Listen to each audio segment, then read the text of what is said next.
Good evening, Radhe Radhe friends. कैसे हो आप सभी? वीडियो अच्छे लगे तो लाइक कमेंट जरूर करें। तो अगर आप मुझे सपोर्ट करते हैं तो लाइक देकर आप अपना सपोर्ट जरूर दिखाएं। तो यहाँ पे मैं बात करूँगी जगत भैया की फैमिली के बारे में कि जगत भैया के सोने का जो किचन बना था उसमें बर्तनों का अकाल कैसे पड़ गया।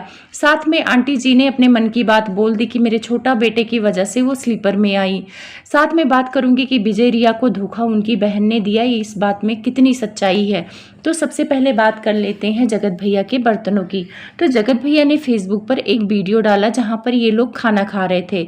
खाना इनके ससुर खा रहे थे, जगत भाभी की सास खा रही थी और उनके खुद के पति खा रहे थे। तो वहां पे जगत भाभी उनको खाना पत्तल में दी थी। पत्तल का उपयोग तब होता है जब शादी ब्याह हो, बहुत बड़ा फंक्शन हो, तब लोग देते हैं। घर के लोगों को पत्तल में खाना तो बिल्कुल नहीं दिया जाता है, खास तौर पे ससुर को। हम लोग या आप लोग के सास ससुर होंगे और आप उनको पत्तल में खाना देंगे तो क्या वो खा लेंगे? भीड़ भाड़ हो तो खा भी लेंगे, लेकिन नॉर्मल डे में तो उठा के फेंक देंगे कि भाई इतना सब कुछ है, इतना बड़ा घर है और घर में बर्तन नहीं है, गुस्सा करेंगे। हमारे यहाँ पत्तल बोला जाता है, फाइबर के बर्तनों को भी फाइबर का बर्तन बोला जाता है, लेकिन जो जगत भाभी ने प्लेट में खाना दिया था वो पत्तल बोलते हैं हमारी तरफ। आपकी तरफ क्या बोलते हैं जरूर बताना।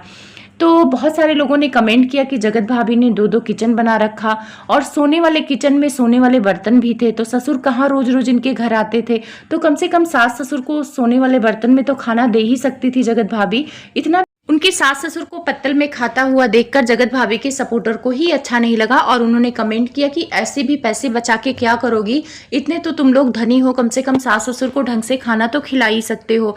बहुत सारे लोगों ने कमेंट किया है कि चलो यहाँ पे शुक्र है पत्तल के में खाना तो टाइम से मिल जा रहा है, और इनके यहाँ कोई आता है तो रोटी नहीं मिलती है, रोटी सिर्फ जगत भैया को मिलती है। पतली पतली रोटी, फुलके वाली रोटी जगत भाभी उनके लिए बनाती हैं, बाकी मेहमानों को दाल चावल भुजिया खिलाती हैं। तो ये चीज़ मैंने भी नोटिस किया है, चाहे मिट्टू रानी आए, चाहे कोई यूट्यूबर आए, तो इनके घर दाल चावल भुजिया बन जाती है। खूब ज्यादा भगोने भर का चावल बन जाएगा, एक कढ़ाई सब्जी बन जाएगी और दाल बन जाएगी, आराम से खाओ। बहुत सारे लोग रोटी पसंद करते हैं, चावल नहीं पसंद करते हैं, लेकिन इनके घर जो आएगा उसको चावल खाना पड़ेगा क्योंकि चावल आसानी से बन जाते हैं। सारे लोगों ने आंटी जी को ताना मारा था क्योंकि आंटी जी ने अभी जल्दी में ही एक ब्लॉग में बोला था कि उनकी बहू की औकात है, वो 5-5 लड़कों को रखती हैं, सैलरी देती हैं, जिसकी औकात होगी वही करेगा। तो वहां पे लोग बोल रहे थे कि आंटी जी अंबाला आके आपकी औकात दिख रही है, आपको तो बर्तन में ढंग से खाना भी नहीं मिल रहा है। आपकी बहू को 5 लड़कों को रखने की औकात है पर लड़कियों को रखने की औकात नहीं है। जगत भैया के डर से वो अपने घर में लड़की काम करने के लिए शायद नहीं रखती हैं, नहीं तो खाना बनाने वाली एक रख लेती। जब उनको पता था कि इतने सारे लोग आ रहे हैं तो 1 महीने के लिए खाना बनाने वाली रख लेती, बर्तन मांजने वाली रख लेती। जब इतने पैसे हैं तो पब्लिक आप लोग को कुछ नहीं कहती है, आप चाहे जिसमें खाए पिए, लेकिन आप लोग ही जताते हो कि मैंने ये बर्तन खरीदा, मेरे पास इतने पैसे हैं, मैं इतना जेवर खरीद रहा हूं, मेरे पास इतना है, मेरी इतनी औकात है। तो जब आप लोग सोशल मीडिया पे अपनी औकात बताते हो तो लोग कमेंट करेंगे कि भाई इतनी औकात है तो फिर आप ऐसे पत्तल में खाना क्यों खा रहे हो, ये गलती आपकी ही है। अब औकात की बात हो गई तो आंटी को बहुत चिढ़ लग गया, जो बहुत सारे रिएक्शन बन गए थे कि आंटी तो एसी में आती थी लेकिन इस बार स्लीपर में क्यों आई। तो आंटी जी ने बताया कि मुझे कोई प्रॉब्लम नहीं है स्लीपर में आने में, जनरल में आने में, मैं सब चीज में आ सकती हूँ, सब में बैठी हूँ, एसी में भी बैठी हूँ।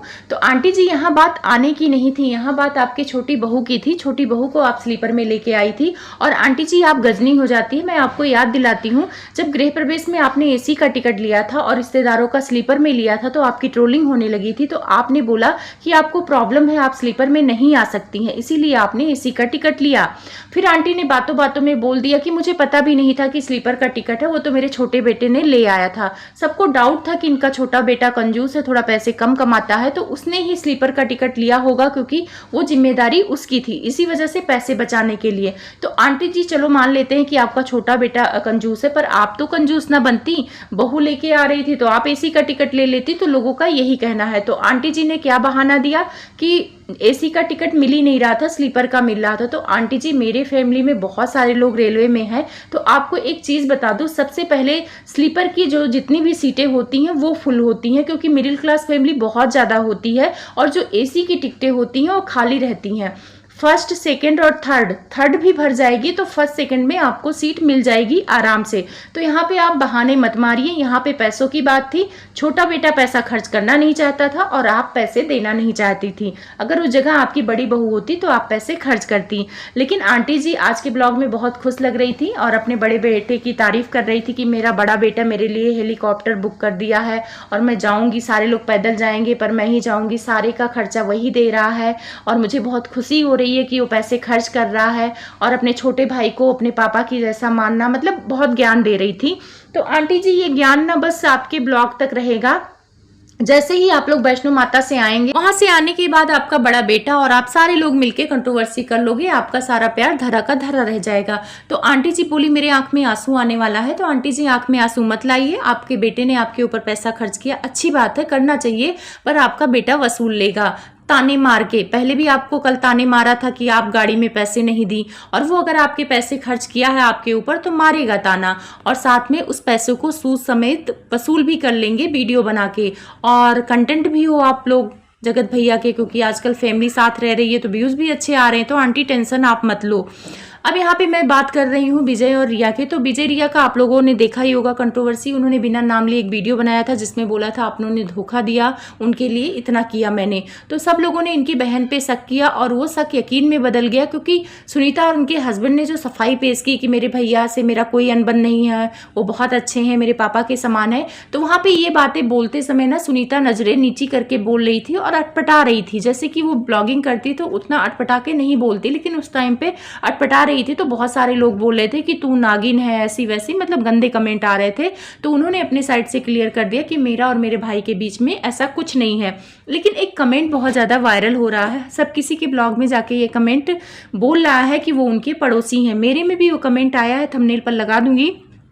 तो वो लिख रहे हैं कि वो पड़ोसी हैं और इनकी बहन और इनके भाई में काफ़ी झगड़ा हुआ है पैसे रुपए को लेकर। वैसे ये रोने गाने वाली वीडियो बनाने से पहले विजय ने एक दिन पहले ये ब्लॉग बनाया था कि शादी में कितना खर्चा हुआ है। उसी का कहना है कि वो ब्लॉग बनाने से पहले ही सुनीता ने उनको फ़ोन किया था विजय रिया को कि जो शादी में गिफ्ट मिले हैं वो मुझे दे दो। तो विजय ने वो रिया के लिए रख लिए, गिफ्ट देने से मना किया और बोला कि तुम्हारे शादी में मैंने इतना पैसा खर्च किया, तुमने भी वीडियो बनाए, उसके पैसे कमाए, तो कम से कम शादी का खर्चा तो आधा आधा कर लो, ऐसा पड़ोसी का कहना है। तो वहाँ पे सुनीता और उनके भाई में हो गया झगड़ा।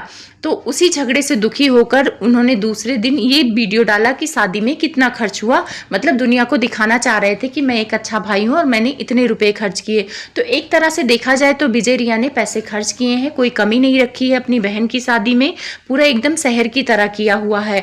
तो इधर सुनीता ने अगर गिफ्ट मांगे हैं तो वो भी गलत है, अगर 2-4 गिफ्ट उनकी भाभी रख भी लेंगी तो क्या जाता है। और सुनीता के तरफ से देखा जाए तो सुनीता का ससुराल संपन्नित है, जिस हिसाब से वो दिखा रही हैं कि मेरे घर में सब गवर्नमेंट जॉब करते हैं, सारे लोग जॉब करते हैं, इनके हस्बैंड भी टीचर थे, अभी खेती बाड़ी संभाल रहे हैं, ब्लॉगिंग कर रहे हैं। तो सुनीता अपना सब कुछ दिखा रही हैं। तो सुनीता ने अभी एक वीडियो बनाया था जिसमें बताया कि सास उनकी आंगनबाड़ी में है और ससुर फौज में है। तो ये नहीं बताया कि फौज में सिपाही हैं, बावर्ची हैं, क्या हैं, बहुत सारी चीज़ होते हैं। तो बहुत सारे लोगों ने ये अनुमान लगाया कि इनके ससुर को देखकर यही लगता है कि ये बावर्ची का काम करते हैं, ऑफिसर वगैरह के घर खाना वगैरह बनाने का काम करते होंगे या साफ सफाई का काम करते होंगे। अब देखो ये चीज़ तो हम लोग को भी नहीं मालूम है, क्योंकि इन्होंने ब्लॉग में खुल के नहीं बताया है। और अपनी सास को लेकर जो अंदाजा दिया है, लोग अंदाजा लगा लिए हैं कि मतलब आशा बहू है जो एनम के साथ रहती हैं। तो सुनीता आजकल अपने परिवार की वाहवाही में लगी हैं और सुनीता भी ट्रोल हो गई। इनके ससुराल वाले खेत गए थे तो बारिश आ रही थी, तो वहाँ पे इनके दादाजी बैठे थे और वहाँ ये बिना दुपट्टे के घूम रही थी, दादाजी के सामने ब्लॉगिंग कर रही थी। तब लोगों ने कहा कि ये तो लग ही नहीं रहा कि 1 महीना पहले शादी हुई है इनकी, ये तो नई नवेली दुल्हन लग नहीं रही हैं और कुछ ज़्यादा बनने लगी हैं सुनीता। यहाँ पे आके मायके में सिर से दुपट्टा रखती थी, एकदम संस्कारी रहती थी, लेकिन ससुराल में आके सबके सामने कुछ ज़्यादा ही बोल रही हैं। तो ये बातें मैंने भी नोटिस किया है कि इनके सास ससुर, इनकी फैमिली काफ़ी अच्छी है, सीधे हैं, हस्बैंड भी सीधा है, काफ़ी आगे पीछे पीछे घूमता है सुनीता का। तो सुनीता और इनके भाई का यही मामला है कि इन लोगों के बीच में झगड़ा हुआ है पैसों को लेकर, इसीलिए विजय को काफ़ी दुख हुआ है, इसीलिए फपक फपक कर रो रहे थे। देखो यारी दोस्ती में कोई इतना अगर धोखा दे देगा तो कोई किसी के लिए रोएगा नहीं, रोएगा तभी जब कोई अपना धोखा देता है, यानी खास, यानी अपना खून। तो खून में सुनीता ही है, तो सुनीता के लिए इन्होंने बहुत किया है। और शादी में वैसे देखा गया है तो रिया के साथ भी कोई बहुत अच्छा व्यवहार नहीं कर रहे थे, सारे रिश्तेदार अपना सारा रीति रिवाज मना रहे थे, रिया को इग्नोर कर रहे थे। तो बस पैसे खर्च करने के लिए विजय था, और विजय का ही दिया हुआ चैनल है, उसी के सहारे आज सुनीता कमा रही है। 50-60 हज़ार 1 लाख जो भी आएगा वो विजय के नाम पे आ रहा है। तो गिफ्ट और पैसों को लेकर लड़ाई नहीं करनी चाहिए। अगर मान लो विजय ने कुछ पैसे मांगे हैं तो इनको मदद कर देनी चाहिए भाई। और अगर विजय नहीं करना था शादी ब्याह में खर्चा तो पैसे नहीं मांगना चाहिए था। बहन से पैसे मांगना भी ठीक नहीं लगता है। तो यहाँ पे एक तरह से देखा जाए तो दोनों भी गलत है और दोनों भी सही है। आप लोग को क्या लगता है प्लीज कमेंट करके बताना।